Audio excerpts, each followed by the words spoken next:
Coucou tout le monde, alors aujourd'hui on se retrouve dans une nouvelle vidéo où je vais vous présenter un peu l'organisation que j'avais en terminale qui m'a permis de bien réussir l'année et d'avoir mon bac avec mention bien, avec 19 en SES, 15 au grand oral, 16 en HLP et 14 en philo. Donc d'abord le plus important que je vais vraiment vous répéter pendant toute cette vidéo, c'est vraiment de planifier et de ne pas attendre la dernière minute. Le mieux pour réviser son bac et pour réussir son année, c'est s'y prendre à l'avance. C'est de s'y prendre à l'avance vous permet de ne pas être surchargé de travail. Donc je vous montre, j'utilise Notion. Alors Notion, pour ceux qui ne connaissent pas, c'est un site qui permet d'être productif et de rester organisé. C'est un site qui est gratuit et qui a des fonctionnalités payantes qui ne sont pas nécessaires si on a un usage individuel et pas professionnel, je pense. Moi j'utilise depuis 2-3 ans maintenant et j'ai jamais eu besoin d'avoir à payer plus pour faire quoi que ce soit. Donc je vais vous montrer un petit peu comment est-ce que moi j'ai organisé mon Notion. Et c'est parti. Donc le plus important c'est de s'y prendre à l'avance. Donc comme je l'ai là, par exemple j'ai mon mois de février et c'est vraiment sur Notion que je organise, c'est sur mon calendrier. Donc que ce soit sur Notion ou d'ailleurs, il faut juste avoir une plateforme, un support qui soit numérique ou physique où vous pouvez planifier et juste organiser un peu toutes les échéances que vous avez. Donc moi ça a été sur Notion et sur mon agenda. Et où j'ai pu du coup mettre toutes les échanges que j'avais. Donc vous voyez là j'ai tous mes DS d'anglais, etc., mes vacances, etc. aussi. J'ai voyez tous mes comment ça s'appelle mes événements et aussi toutes les sorties que j'ai avec le théâtre ou mes autres spé. Donc voilà, ça permet vraiment de prévisualiser tout le mois qu'on a et de ne pas être submergé de travail. Donc en dehors du calendrier où vraiment je vous invite à y inscrire toutes les échéances importantes que vous avez, que ce soit exposé, DS, DM, etc. Vraiment mettez tout ce que vous avez à faire sur le calendrier et ça va vous permettre vraiment d'appréhender tout ça et de ne pas attendre la dernière minute. C'est vraiment votre combat, ne jamais attendre la dernière minute parce qu'après vous allez être submergé de travail. Donc le deuxième outil que j'utilise vraiment pour m'organiser, que j'ai utilisé pour cette année pour m'organiser, c'est l'outil To-Do List. Alors c'est une To-Do List qui va vous permettre de vous organiser à la semaine, donc d'une semaine vers la semaine d'après. Donc je vous invite à y inscrire 5 catégories. Donc on a les pas urgents, donc c'est les choses qui ne sont pas du tout urgentes à faire, c'est un peu du truc perso. Voilà, moi c'était beaucoup faire des langues et acheter des livres, voilà, c'était pas plus compliqué que ça. Après on a la deuxième catégorie, c'est les choses à faire, les choses urgentes, les choses en cours qu'on est en train de faire et les choses faites. Et les choses faites, doivent être faites pour une échéance précise. Donc là généralement c'était une date, donc c'était le dimanche suivant et où j'inscrivais du coup toutes les choses que j'avais à faire pour le dimanche suivant. Donc en gros ce que je vous invite à faire déjà c'est de prendre un jour off où vous savez que vous n'allez pas travailler. Donc moi c'était samedi parce que samedi j'avais cours le matin mais je m'occupais plus de tout ce qui était école pendant toute la journée.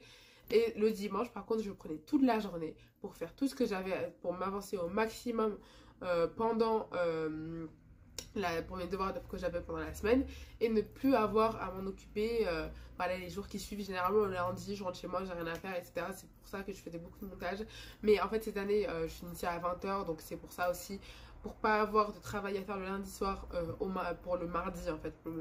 Je privilégiais le dimanche, donc voilà.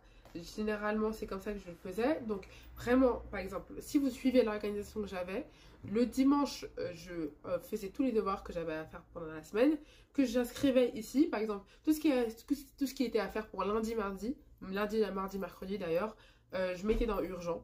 Et puis après tout ce qui arrivait en fin de semaine, je mettais dans à faire. À part si c'était ficher les cours pour un contrôle par exemple. Parce que même si je dis ne vous y prenez pas au dernier moment, généralement, enfin c'est pas généralement en fait, des fois ça m'arrivait de réviser le dimanche pour un contrôle qui arrivait dans la semaine. Même si c'était très rare, hein, je vous assure vraiment c'était très rare.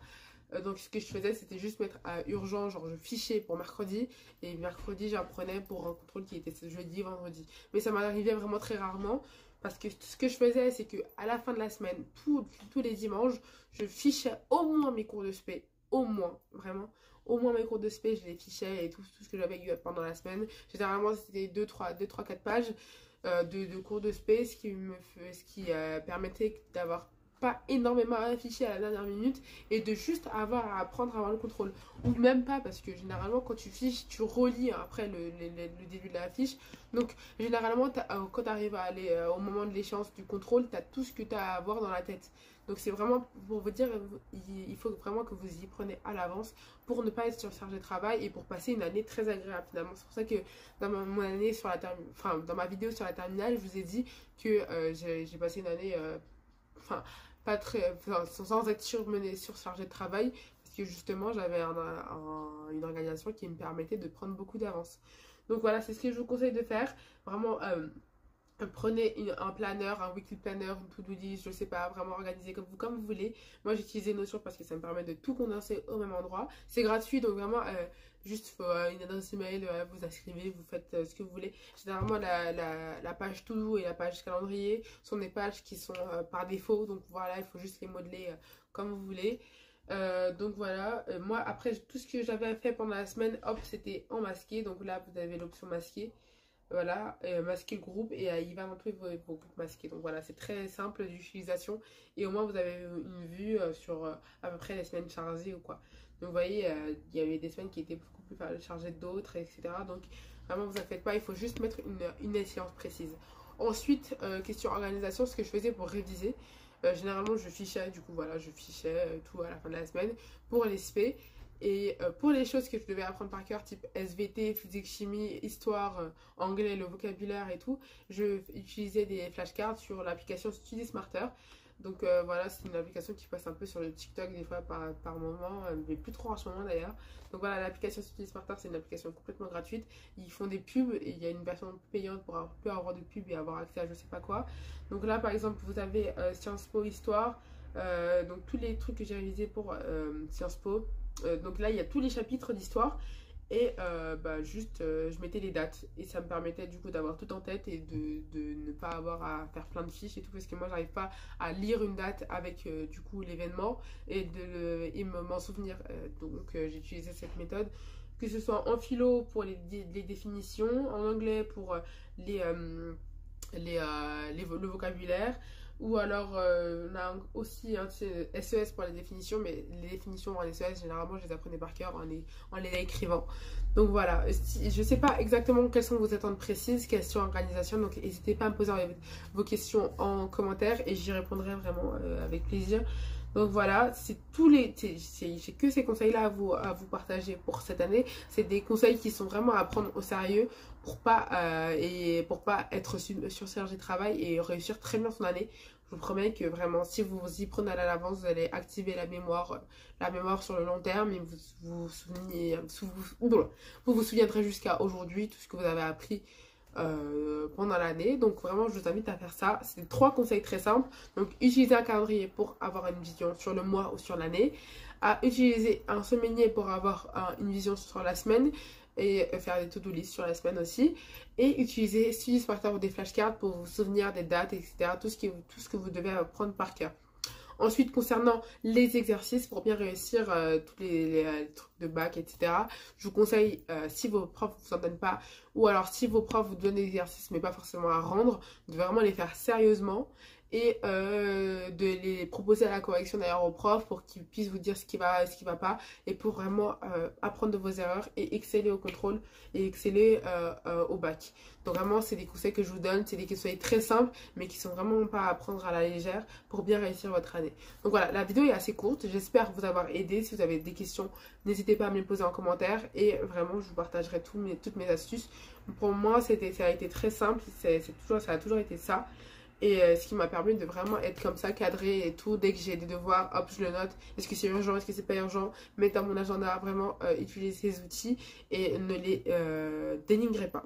Donc voilà, merci beaucoup d'avoir regardé cette vidéo. N'hésitez pas à vous abonner pour me suivre, etc. Je vais publier incessamment sous peu une vidéo comment j'ai réussi mon bac d'SES, etc. et SES pendant l'année. Donc n'hésitez pas à me suivre si vous avez l'aspect, mais dans tous les cas j'ai ma rentrée bientôt. Il y a mon haul fourniture qui arrive bientôt aussi, que j'ai fait sur TikTok, donc allez voir mon TikTok, c'est Joyce, pareil. Et voilà, donc, des gros bisous à vous et j'espère profitez de la fin de vos vacances.